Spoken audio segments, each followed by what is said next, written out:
Unamnunia maskini, unamnunia wewe. Anajivuna kwa sababu ana watoto waliosoma. Anajivuna kwa sababu ana hela. Anajivuna kwa sababu anavaa vizuri.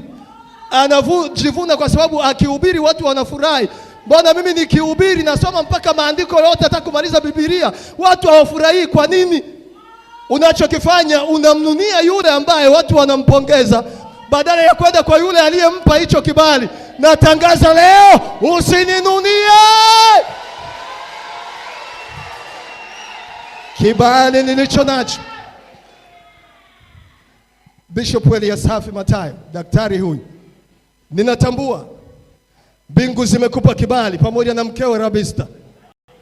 Umewahi kujiuliza kutoka magharibi kwenda kaskazini hawa watu walikuwa hawajuani, lakini mbingu zilitengeneza kibali kwa kila mmoja wao. Sema amina. Na ngoja nikuambie, mimi nimewahi kupata kibali kwao kwa sababu kila mmoja amenipa historia ya namna walivyokutana. Ila wewe huijui, lazima uwe na kibali ndio ujue.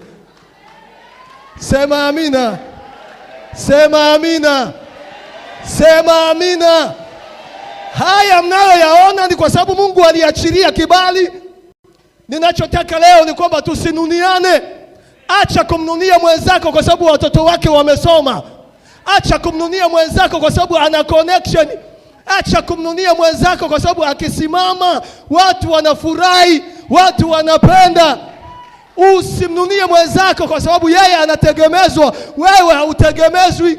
Usimnunie mwenzako kwa sababu kila kura zikipigwa jina lake linakuwa la kwanza. Cha kufanya, nenda mbele za Bwana uombe kibali.